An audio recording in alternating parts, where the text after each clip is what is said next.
Caríssimos irmãos e irmãs, então hoje celebramos a solenidade da Ascensão do Senhor. É uma das últimas etapas daquilo que a gente chama querigma, anúncio. Existem coisas fundamentais na nossa fé: a Trindade, a salvação. Mas de modo especial, quando a gente olha o querigma a partir de Cristo, a gente tem a encarnação.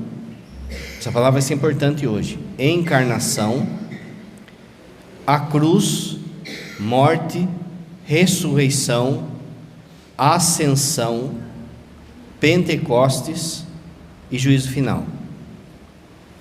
Encarnação, cruz, morte, ressurreição, ascensão, Pentecostes e juízo final. Esse caminho do querigma, cada coisa tem a sua devida função. Pela cruz, Jesus vence o diabo. Com a sua morte, ele paga os nossos pecados. Com a sua ressurreição, ele vence a nossa morte. E com a festa de hoje, a solenidade de hoje, ele abre o céu para nós. A gente só pode ir para o céu por causa da festa de hoje. A festa de hoje é que abre, então, o céu para nós. O padre vai, às vezes, falar palavras difíceis aqui, palavra no grego e tal, mas mais importante que as palavras é você entender o sentido da coisa, o sentido delas. A primeira coisa, você já viu falando, o padre falando, né?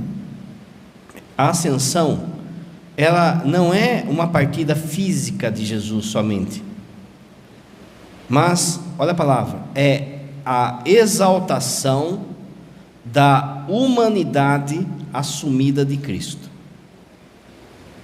Então vamos entender isso. Deus, vai dizer o catecismo, é feliz em si mesmo. Não precisa de nada nem de ninguém para ser feliz. Deus se basta.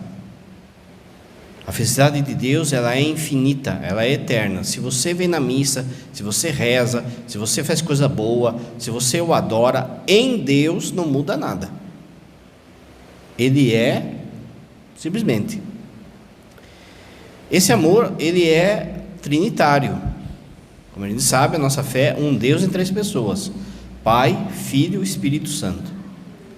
Esse amor, ele é infinito, ele é perfeito, de forma que não depende de nada, nem de ninguém. Então, é assim, um amor que se relaciona, é um relacionamento, Pai, Filho e Espírito Santo. Esse amor na teologia tem um nome chique, que chama ágape. Ágape. Quando foi traduzido por caridade. Então, aqui já é uma primeira coisa.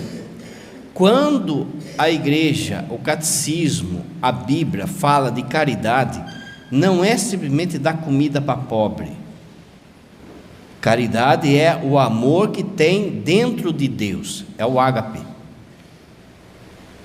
Você vai lembrar, São Paulo, na carta aos Coríntios, vai ter o hino da caridade. E lá é dito assim: ainda que eu falasse a língua dos anjos, ainda que eu desse todos os meus bens para os pobres, se eu não tiver caridade, ágape, o amor que tem em Deus, não valeu de nada. Esse amor, ele vai ser derramado em nós, mas antes de tudo, ele é o amor divino. Então, quando o Pai ama o Filho, ama o Espírito Santo ama o Filho, ama o Pai, o Filho ama o Pai e ama o Espírito Santo, esse amor é infinito, é perfeito, esse amor é ágape. E como é um amor de Deus, o Pai, o Filho e o Espírito Santo se amam olhando olho no olho. Nenhum dos três é maior ou menor que o outro. É olho no olho. Como o padre disse, esse amor é perfeito, infinito, E quando nós, por exemplo, fazemos a experiência do amor, a gente fica com o coração cheio. Quando a gente faz a experiência do amor, acontece duas coisas, vai dizer São Tomás. A primeira, a gente quer falar. O amor se comunica, a gente quer falar desse amor. A pessoa vai casar, ela manda o convite, ela vai ter um filho, nasceu o filho, ela conta para todo mundo, ela vai ser ordenada padre, ela é assim. O rapazinho lá começa a namorar a menininha, já começa, coloca no Facebook lá, em relacionamento sério, né?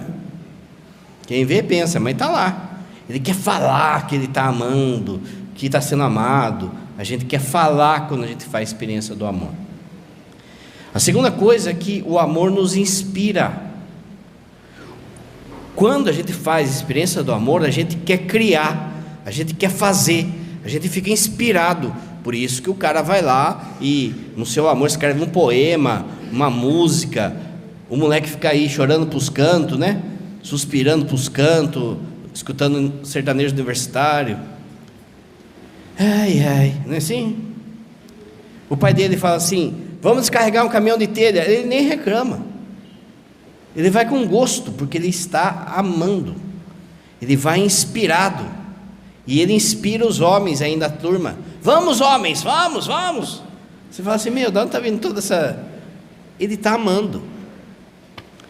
Se a gente é assim, imagine Deus, que é o amor. Deus quer se comunicar. Deus quer falar do amor dele. E Deus vive inspirado. Essa inspiração do amor, então, faz com que Deus crie. O moleque vai carregar telha, o outro faz um poema. E Deus cria. Criou os anjos e criou nós. E Ele quis criar a gente de tal forma que a gente fosse parecido com Ele, aquilo que a gente chama de imagem e semelhança. Houve um toque especial quando Deus criou o ser humano. Ele criou a natureza, criou as estrelas, criou o sol, criou os anjos, e um toque especial quando nos criou. Quando houve essa criação, Deus, da parte de Deus, faz de conta que Deus está aqui, ó, nessa parte do presbitério aqui. Essa parte aqui do presbitério, ninguém pode entrar. Nesse exemplo que o pai está dando de céu, de Deus. Aliás, é por isso que você tem que fazer reverência, você não pode subir qualquer hora, você tem que ter todo um respeito para estar nesse espaço. Outro dia o padre fala o porquê disso. Mas assim, faz de conta que aqui é o lugar que o Pai, o Filho e o Espírito Santo, há o ágape, a caridade. Ninguém é digno de estar aqui. Por quê? Porque você não é Deus. Os anjos são Deus. O padre não falou que quando o pai ama o filho, ele ama olho no olho? Mas quando ele ama a gente, não é olho no olho, porque a gente não é Deus. Quando Deus nos ama, ou ama os anjos, Deus tem que olhar para baixo. Percebe a diferença? Olhar para baixo, porque a gente é menor do que Deus. Ele olha para baixo para nos amar. Como o padre disse, Deus não precisa disso.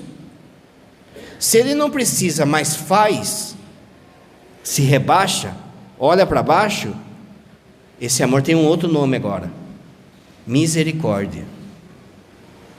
Misericórdia é quando Deus ama algo que não é Ele. Anjos, seres humanos. Então veja, quando Deus criou o ser humano, os anjos, o ser humano, Ele criou por misericórdia. Ele não precisava. Por que por misericórdia? Porque Ele é tão bom que Ele quer que você participe da felicidade dEle. Ele te criou para ser feliz. Ele te criou para o amor. Ele te criou, nesse exemplo que o pai está dando aqui da igreja, aí é onde você está. Os anjos e os seres humanos é como se fossem criados aí no banco onde você está. Nós e os anjos não estamos aqui dentro. Aqui dentro é só Pai, Filho e Espírito Santo.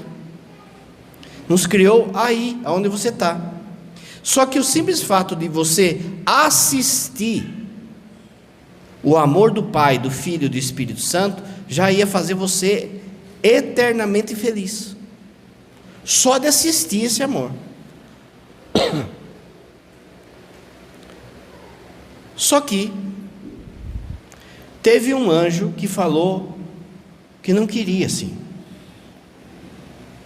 Ele falou assim: eu quero ser feliz do meu jeito. Só que não dá. Ele era tão inteligente, tão inteligente, tão inteligente que virou burro. O orgulho faz a pessoa ficar cega, burra. E assim foi com Lúcifer. Não dá para ser feliz fora de Deus. Não dá. Abra seu ouvido. Não dá. Você vai quebrar a cara. Não é que Deus, Ele é feliz. Deus é a felicidade. Nem eu, nem você, nem anjo nenhum consegue fabricar felicidade. Nem eu, nem você, nem anjo nenhum consegue fabricar amor, bondade, paz, nada. Tudo vem dele. Vou dar um exemplo. Se eu falasse assim, ó, todo o dinheiro do mundo é do Neymar. E aí você está com 10 reais na sua mão. Esses 10 reais de quem é? É seu? Não, é do Neymar. Todo o dinheiro do mundo é dele. Você está participando da riqueza dele. Quando a gente fala então que Deus é a felicidade, naquele dia que você sente felicidade, é porque você está participando de Deus, não é você que fez a felicidade. Quando você está amando, você está participando do amor que vem de Deus. Quando você está sendo bondoso, você está participando. Lembra, Jesus fala: sem mim nada podeis fazer. Só que Lúcifer era tão inteligente, tão inteligente, tão inteligente, que ficou orgulhoso e se tornou burro. E falou: não aceito. Eu quero fazer do meu jeito. Eu quero ser feliz sem Deus. No fundo, toda vez que a gente peca, a gente está falando isso. Deus fala um negócio e eu falo: não vou fazer, eu quero fazer do meu jeito. Quando o Lúcifer falou assim, ó, eu não quero fazer assim, vou fazer do meu jeito, ele soprou no ouvido dos outros anjos. Houve um reboliço dos anjos. 1/3 dos anjos caiu na conversa dele. E falaram, revoltaram com Deus. Falaram: não, a gente não quer também, vamos embora, nós vamos embora. Estavam todos sentadinhos aí, já tinham felicidade, mas falaram: não, a gente não quer assim, vamos embora. Quando eles falaram vamos embora, eles sopraram também no ouvido dos seres humanos e levaram o ser humano também embora. Foi todo mundo embora da presença de Deus, só sobrou uns anjos que ficaram fiéis ali. Só que o que aconteceu? Quando eles foram embora, começou a ir longe, começou a se afastar de Deus, eles começaram a perceber que não dava para ser feliz. O ser humano daí percebeu, por exemplo, que existe um negócio que chama dor, existe um negócio que chama ignorância, existe um negócio que chama morte. Se você pegar o relato lá do Gênesis, o demônio fala assim para Eva: se você comer desse fruto, você vai ser como Deus. Ou seja, você não vai precisar dele, você vai ser feliz por si. Aí ele fala assim: ele está escondendo coisa do ser. Ele falou para o ser o que é a morte?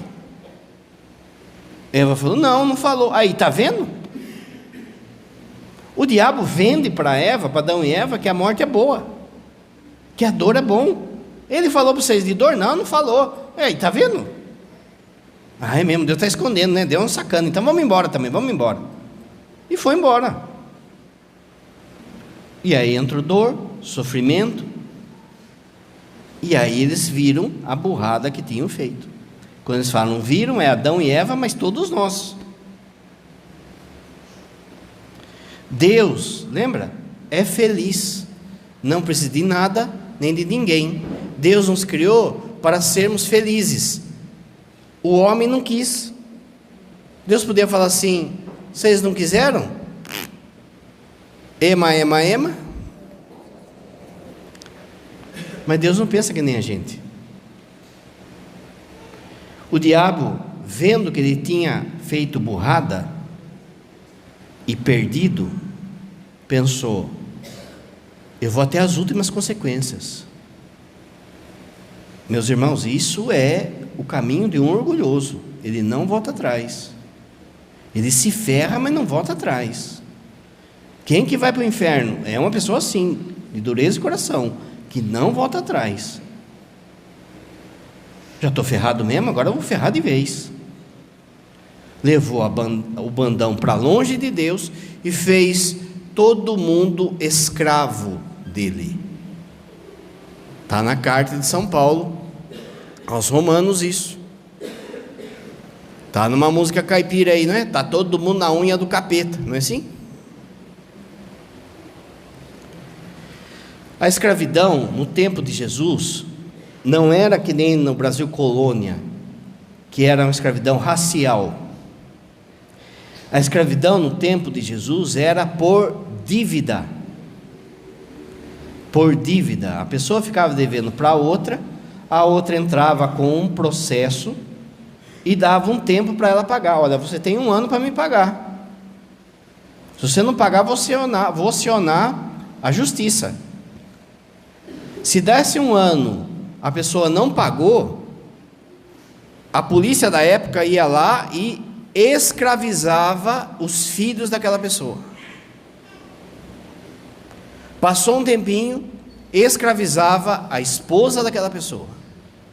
Passou um tempinho, escravizava o cara. A escravidão era por dívida. Quando chegava no domingo, havia também a feira do rolo. Não tem a feira do rolo aí? Lá também tem a feira do rolo. Lá em meio daquelas bugigangaiadas também, haviam escravos para ser vendidos e trocados. Então o cara falava assim: vou lá na feira do rolo hoje, ver se tem um escravo lá, 2 por preço de 1. Ele ia lá.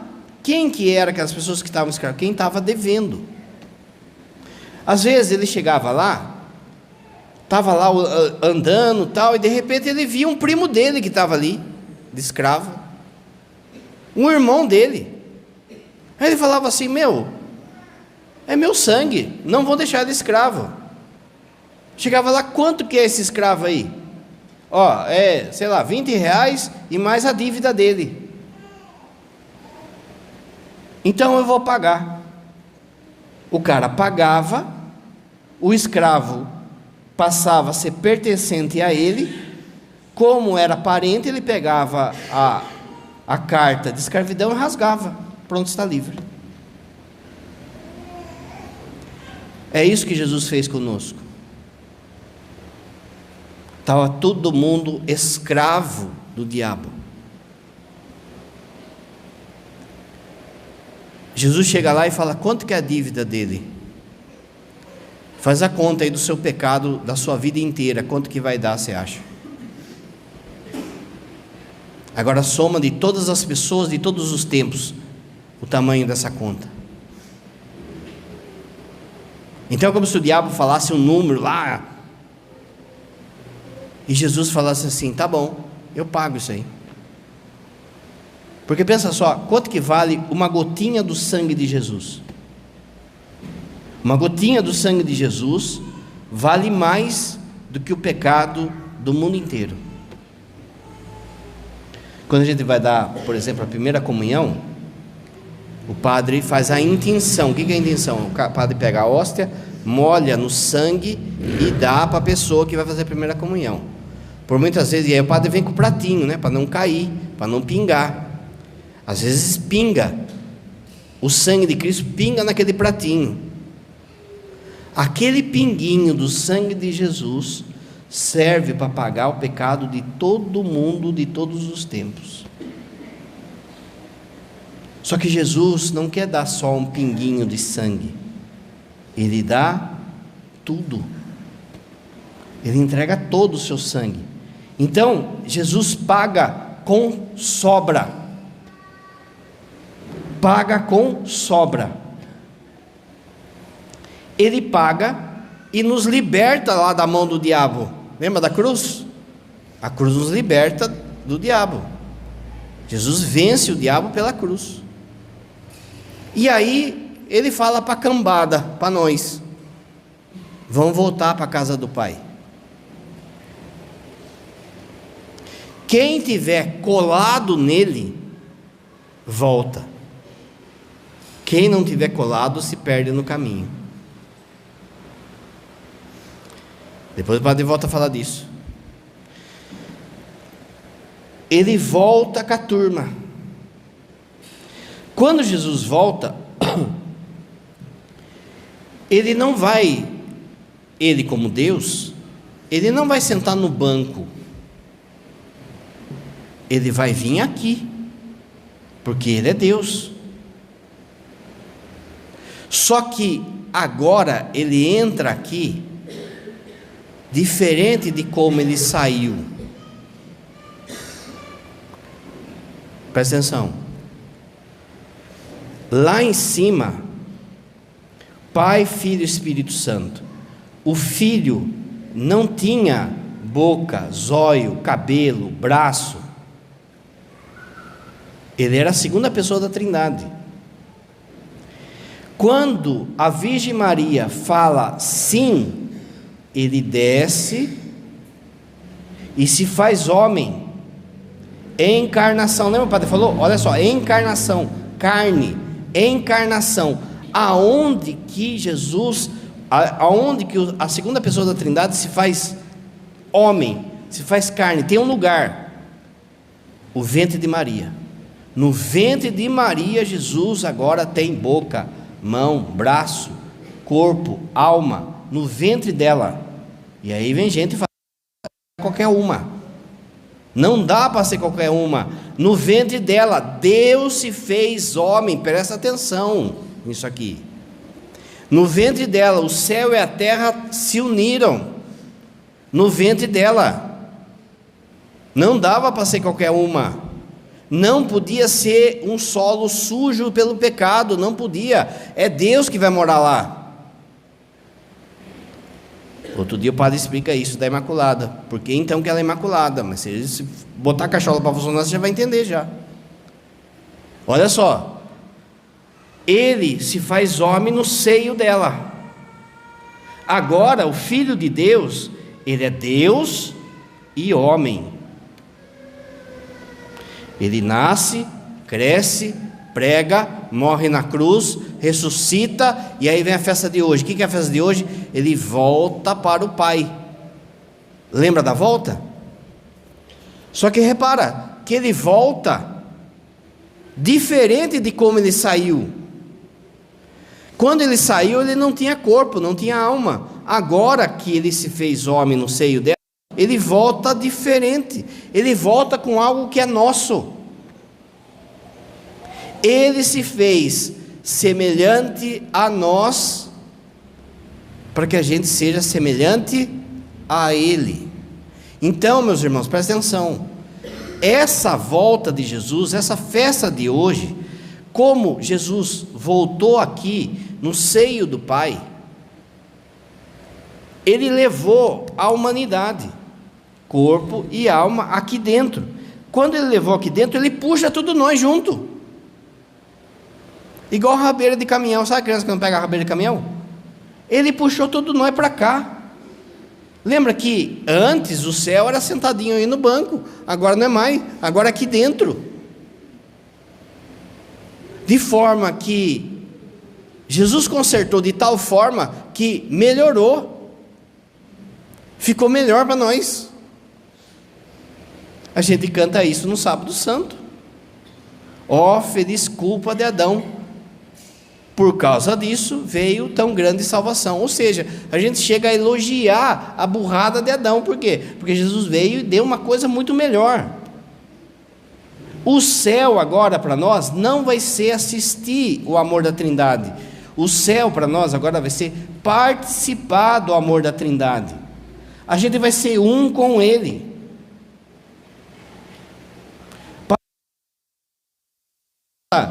De novela. A propaganda nossa de céu é péssima. Por isso que ninguém quer ir. Porque as pessoas acham que o céu é nossa vidinha melhorada. Fica lá no jardinzão, lá, pescando, fazendo churrasco, não tem boleto, olha que vida boa. Não é isso, gente. O céu é nós semelhantes a Deus. Vou explicar. Na teologia existe uma palavra de Santo Irineu chamada teoses. Teose, o que significa isso? Olha só, ninguém, nem anjo, nem ser humano, é capaz de cantar a beleza, nem a beleza, nem o amor, nem a bondade de Deus. É tamanha, é tão grande, que a pessoa, se ela visse um rastro da beleza de Deus, ela morria de amor. Ninguém consegue aguentar tal beleza. Quando um anjo aparece na Bíblia, um anjo, não é Deus, ele é tão bonito que toda vez a pessoa fica com medo. E toda vez o anjo fala: não temas. Se você visse o seu anjo, vou repetir, se você visse o seu anjo, porque se você falar que está vendo anjo, eu vou falar para você tomar remédio. Se você visse o seu anjo, ia dar em você medo do poder que ele tem, da beleza que ele tem, do amor que ele tem, mas ele é só um anjo, não é Deus. Então pensa só, como é que você vai entrar aqui? Para você entrar aqui, você tem que passar por um processo de teoses, de divinização. Faz de conta que aqui, nesse degrau aqui, fosse um batente enorme, que nem aqui esse espaço aqui, fosse um batente, e aí nesse batente tivesse uma cortina, como se fosse cortina de ar, sabe? Mas só que é uma cortina que vai caindo o Espírito Santo. Você tem que tomar banho do Espírito Santo, você tem que ser revestido do Espírito Santo, para você aguentar aqui dentro, senão você não aguenta, de tanta beleza. Meus irmãos, você faz um retiro aí, você faz alguma coisa, já fica chorando que nem doido aí, 2-3 dias, imagine só o que é estar aqui dentro. Então o Espírito Santo vem e, olha a palavra, te reveste, te dá um banho de Deus. Você fica revestido da glória de Deus, da beleza de Deus, senão você não aguenta. Quando você chegar no céu, Deus vai trocar o seu coração com o dele. Você vai ter o coração de Deus no seu peito. Você não vai amar a Deus como você ama agora. Você vai amar a Deus como Ele se ama. Pensa só. Aqui dentro você vai amar a Deus como Deus se ama. Aqui dentro eu vou amar as pessoas, não com esse amor chulé que você tem, mesmo que seja com o filho, com o marido, com a esposa, ainda é um amorzinho de nada. Você vai amar essa pessoa com o amor que Deus ama ela. Você vai se amar com o amor que Deus tem por você. Você vai ser revestido então da glória de Deus, da beleza de Deus. E aí vem São Paulo, vem a liturgia que fala assim: naquele dia seremos tal como Ele é, seremos semelhantes a Ele. Presta atenção, os anjos bons, Miguel, Rafael, Gabriel, os outros anjos bons, o anjo da guarda seu, eles não estão aqui dentro. Eles estão aí, sentados, já fazem ele feliz. Mas você vai ser mais do que eles. Na segunda leitura foi dito que ele sentou-se, olha só, ele manifestou sua força quando ressuscitou, bem acima de todo poder, autoridade, potência, soberania. O que esses nomes são? Hierarquias de anjos. Ele está falando assim: quando Cristo ressuscitou dos mortos e fez sentar-se à sua direita no céu, aqui, o Filho voltou e sentou aqui, ele fez com que a humanidade fosse maior do que qualquer anjo. São Pedro, na sua carta, fala assim, que o seu anjo da guarda, por exemplo, ele não vê a hora de você entrar aqui dentro, porque ele quer ver a boniteza que você vai ser. Presta atenção como o padre falou. Se hoje você visse ele, era você que pagava pau para ele. Mas quando você chegar lá, é ele que vai ficar babando por você. Aí sabe o que acontece com a gente? Tem tudo isso que o padre falou. Mas aí a gente faz igual o programa do Silvio Santos lá, lembra? Entrava a criança dentro do foguete. Você quer trocar uma Ferrari? Você tem uma Ferrari, você quer trocar uma Ferrari por uma escova de dente? Sim! Você vai falar, ai que burro, que moleque burro. Você quer trocar uma escova de dente por uma ilha? Não! Você fala, meu, que anta! O diabo chega e fala para você assim: você quer trocar tudo aquilo que você vai ser por preguiça? Por não ir na missa, por exemplo, ficar em casa descansando? Sim! Seu anjo da guarda. Que burro! Se o seu anjo da guarda pudesse catar você para a orelha, o que você está fazendo, meu? O que você está fazendo? O que você está trocando? Você quer trocar 5 minutos de prazer sexual por aquilo que você vai ser lá no céu? Sim! Pela bebida? Sim! Pela mentira? Sim! Pela raiva? Sim! Pela falta de perdão? Sim! É isso que a gente faz, a gente troca aquilo que seremos por bobeira. Quem leu as Crônicas de Nárnia, a feiticeira, que é um símbolo do diabo, oferece para o menino uma bandeja com um monte de bombom feito de gelo. Mas como é um feitiço, ele acha que é bombom de verdade. É assim, ele enfeitiça a gente e a gente cai que nem patinho. E a gente troca Deus por bobeira, por raiva, por mentira.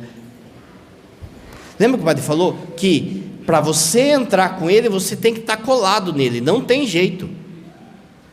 Eu sou o caminho, a verdade e a vida. Se você não tiver colado em Jesus, gente, pode ser padre, pode ser catequista, ser primeira comunhão, pode ter dado comida para pobre, pode ter feito isso, feito aquilo. Se você não morrer colado nele, você não sobe. É ele que puxa você. Não é eu que faço tanta coisa boa que daí eu chego aqui. Então, a maior responsabilidade que a gente tem na nossa vida é a vida da graça. O que é a vida da graça? Está colado em Jesus. Mas a gente pode fazer coisas que nos descolam de Jesus. E se morrer descolado de Jesus, é inferno. Você morre na estrada. Quem manda na estrada é o outro. Você tem que chegar aqui. Para chegar aqui, você tem que estar colado. É ele que entra. Ele entra e puxa a gente. Não sou eu que consigo chegar lá. A única coisa que eu tenho que fazer é ficar colado nele. Padre, mas como é que eu fico colado nele? Vamos entender como é que você descola. Como é que você descola dele? Aquilo que a gente chama de pecado grave. Quando você comete um pecado grave, um pecado mortal, por isso que é grave, porque você descola dele. Jesus está voltando, você está no caminho. Se você morrer assim, tchau e benção. Padre, mas quais são os pecados graves? A princípio você deve ter aprendido na catequese, mas aquilo que está nos 10 mandamentos. Quando eu não amo a Deus sobre todas as coisas, quando eu brinco com o nome de Deus, faltar da missa no final de semana. Não foi um padre que falou, não fui eu que falei, que inventei essa regra, não foi um santo, não foi um papa que falou que todo domingo você tem que vir na missa. Quem falou foi ele. É um mandamento, guardar domingos e dia de festa de guarda. Tirando quando você está doente, está cuidando de um doente, ou a sua escada de serviço caiu nesse dia, você tem que vir. Faltou, está descolado. Não pode comungar, só pode comungar depois que voltar, quando confessar. Se você faz uma ofensa grave a uma autoridade, os pais, o padre, o bispo, o quarto mandamento tem a ver com a autoridade. Não dá bola para o pai, não cuida dos pais, não cuida do irmão, tem a ver com a família também. Se eu matei alguém, mas matar, como você sabe, não é só com um tiro, você mata também com a língua, mata com o olhar. Tem gente que fala assim: padre, mas eu sou uma pessoa boa, não matei e não roubei, nunca matei e roubei, então eu sou uma pessoa boa. Meu irmão, abre seu ouvido, o padre vai falar: está cheio de gente no inferno que não matou e não roubou, está cheio. Só que era gente que não vinha na missa, era gente que falava mal dos outros, era gente que estava sempre em treta, era gente que não perdoava, era gente com dureza de coração. Não pecar contra a castidade. Presta atenção: qualquer ato sexual fora do casamento é pecado grave. Qualquer ato sexual, masturbação, pornografia, fornicação, adultério, homossexualismo, bestialismo, qualquer ato sexual fora do casamento é pecado grave. Dentro do casamento também não pode fazer tudo. Tem que seguir aquilo que se chama lei natural. Outro dia o padre fala. Você não pode roubar.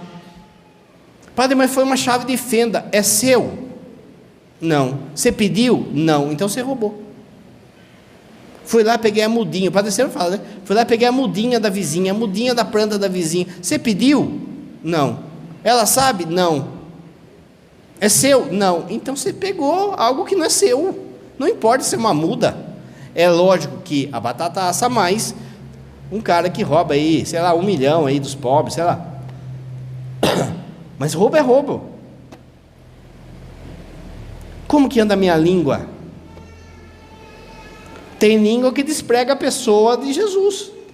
Fala tão mal das pessoas, julga as pessoas, fofoca, está na igreja, mas, né? Meus irmãos, então veja só. Você voltar aqui, você tem que estar colado nele. Padre, eu vi que eu fiz uma burrada aí, ó. Eu vi que eu fiz um pecado aí que descolou. O que eu tenho que fazer? Confissão. A confissão vai colar você de novo. Você tem que morrer colado nele, gente. É por isso que você reza na Ave Maria, agora e na hora da nossa morte. Voltando. Quando a gente olha então esse mistério de Jesus voltando para cá, se você está colado nele, acontece um mistério que a gente chama assim da herança dos eleitos. Segunda leitura de hoje fala disso. Quem estava acordado escutou. A herança dos eleitos. Quando um filho, por exemplo, ele tem um pai que é rico, ele já se beneficia da riqueza do pai, mas o dinheiro ainda não é dele. Então aquela herança é e não é dele. Na teologia é um já, mas ainda não.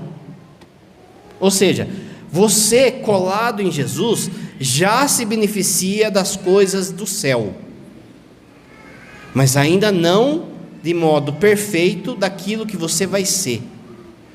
É um já, mas ainda não. Como é? Vamos começar com o ainda não. Como que você vai ser no céu? Vamos ver. Quando você entrar aqui, o que vai acontecer com você? Como o padre falou, a primeira coisa é a teoses. Vai tomar um banho da divindade. A segunda coisa, vai ter uma palavra chique, chamado epicatasis. Olha que nome bom para cachorro. Epicatasis, vai deitar. Epicatasis significa assim, que o céu não é estático. O céu é dinâmico. Presta atenção. Cada instante do céu, você conhece algo novo e infinito de Deus. Vou repetir.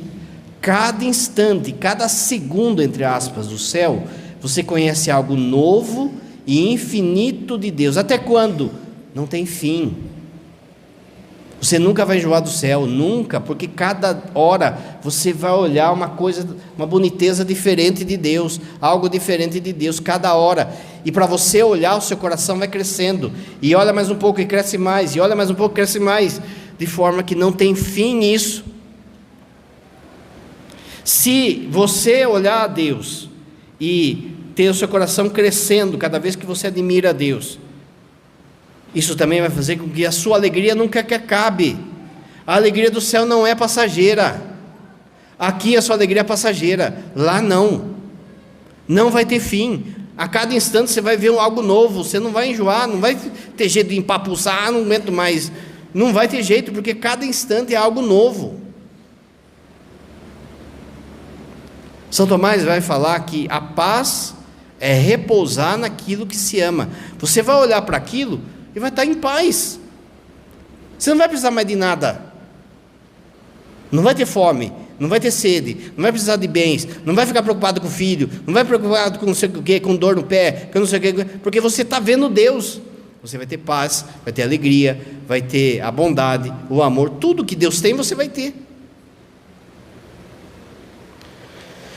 Você vai ter uma verdadeira liberdade. A liberdade de amar a Deus. Você vai amar a Deus com todas as suas forças. Agora você não ama. Há uma briga dentro do seu coração. Você vai ser uma pessoa profundamente integrada. O que significa isso? Em tempos de depressão, ansiedade, essas doenças psíquicas mostram que o povo nosso ele está quebrado. Por que, meus irmãos, por que tem aumentado cada vez mais o número de suicídio? Por causa de uma questão psicológica e por causa que a gente não prega sobre o céu. As pessoas querem alívio, felicidade aqui. O demônio faz com que a pessoa ache que ela morrendo, se matando, ela vai ter paz. Mas você só vai ter paz na hora que você entrar aqui, ó.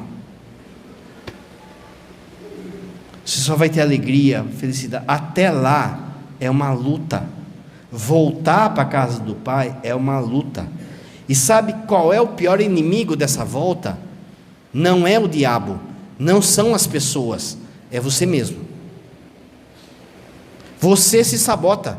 Por que você não reza? Por que não lê a Bíblia? Por que fica com pensamentos depressivos? Por que fica com pensamento de suicídio? Por que fica com pensamento que não vai dar certo? Porque você se sabota.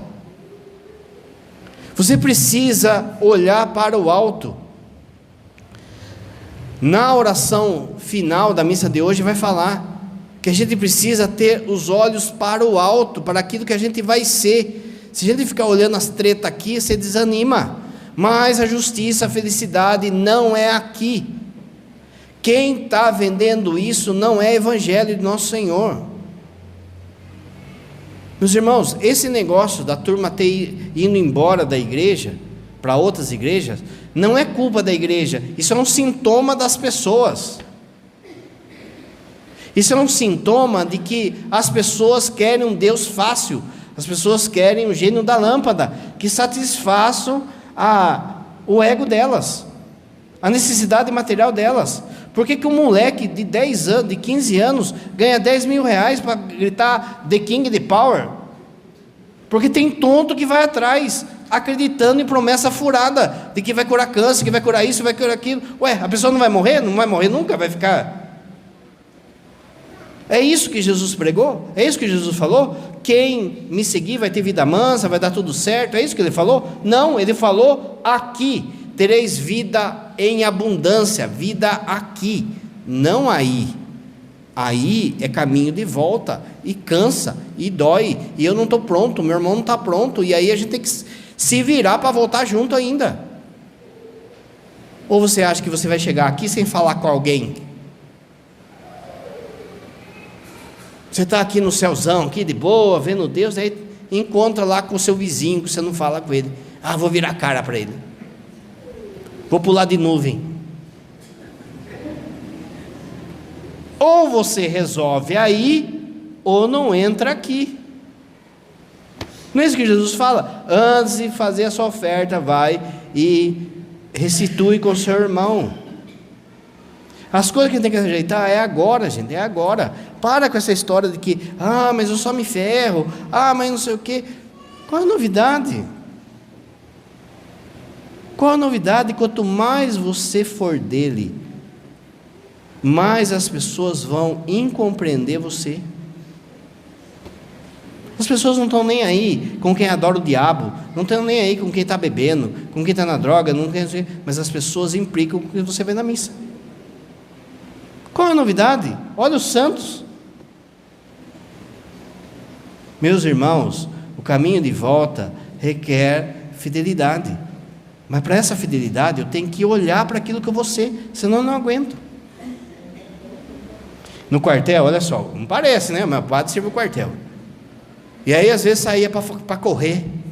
Vamos correr, vai sair correr. E aí, 10 quilômetros correndo, tal, farda, aquela coisa toda. Aí quando eu estava no meio do mato assim, estava o soldadaia tudo morrendo, tudo se arrastando, ninguém aguentava mais, reclamando, não tinha nem o que é coxambrava. Coxambrava quando você fingia que estava doente para ir no caminhão, voltar no caminhão. Tinha os coxinhas que a gente falava, né? Mas aí quando chegava para voltar para o quartel, tem que passar pelo centro da cidade. Aí no centro da cidade estava cheio de menininha, né? Você acha que o cara vai querer voltar morrendo atrás da tropa, diante das menininhas do centro da cidade? Não, os caras... os caras estavam morrendo fazia 5 minutos. Agora estão tudo... Por que isso? Porque eles enxergam o final. Você enxerga o final. Você tem que olhar para o final, para aquilo que você vai ser. Esse eu ainda não, mas já tem a parte do já. Como é que eu sei que eu estou nesse caminho de volta? Como é que eu sei que eu já estou vivendo isso? Tem 3 etapas. Aí você tem que ver qual a etapa que você vai, que você está. A princípio, a maior parte das pessoas está na etapa do soldado morrendo, que é algo que a gente chama via purgativa. O que significa isso? Você está, mas está reclamando. Você está, mas está questionando. Você vai rezar, é um peso, tem preguiça. Reza hoje, fica 3 dias sem rezar. Para vir na missa é um parto, né? Vai no último instante, a hora que o padre entrou na porção de entrada, a pessoa chega. Não vê a hora de acabar, tudo é pesado. Essa é a via purgativa. Você já está, mas se morrer assim, vai ter 2 estágios para fazer ainda para frente ainda, no purgatório. O segundo estágio é como do soldadinho lá que entrou na cidade já. Ele já começa a se animar. Então, essa via é a via iluminativa. Você vai fazer as coisas para Deus, ainda é pesado, ainda é cansado, mas você faz com gosto. Você se vence. Você reza todo dia com preguiça, com sol. Você vem na missa com preguiça, vai ter jogo, vai não sei o quê, você vem. Ainda é briga com você mesmo, ainda é uma luta. Para você perdoar alguém, para você deixar um pecado, ainda é uma luta. Mas você já está vencendo, já tem coisa que você consegue vencer. E aí chega a parte de quem já está na beirada para entrar. Para aqueles que estão assim, pronto para entrar para o céu. Que é, no exemplo do soldadinho, os caras que já estavam revigorados. Que é quando a pessoa faz tudo por amor a Deus. Parece fácil, mas não é, gente. Não é. Por trás, no nosso coração, naquilo que a gente faz, pode estar cheio de interesse. Às vezes de aparecer, às vezes de querer a graça que eu estou pedindo, às vezes pode pedir a graça? Lógico que pode, mas a pessoa é livre diante disso. Ela faz por amor a Deus. Ela vem na missa, ela começa a ter gosto nas coisas de Deus. Ela quer rezar mais, ela quer comungar melhor, ela quer saber da Bíblia, ela tem sede das coisas de Deus. Aí você vê qual estágio que você está. De modo geral, nós estamos no primeiro, com lampejos do segundo e terceiro. A gente tem lampejos dos outros dois, mas de modo geral é uma briga aí dentro.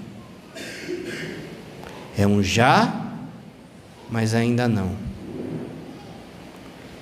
Tudo aquilo que seremos, gente, tudo aquilo que Deus vai fazer em nós, São Paulo vai falar assim, que não cabe na nossa cachola. Pensa aí do que o padre falou. Pensa assim primeiro, olha só, esse exemplo que o padre deu, por exemplo, de ir embora, de estar sentado aí no banco, de Deus estar aqui no degrau, não é nada, isso aí não é nada, isso aí é só um exemplo bobo. Porque a diferença, por exemplo, de Deus aqui e de nós aqui não é 2 degraus. É muito mais, que a gente não consegue imaginar.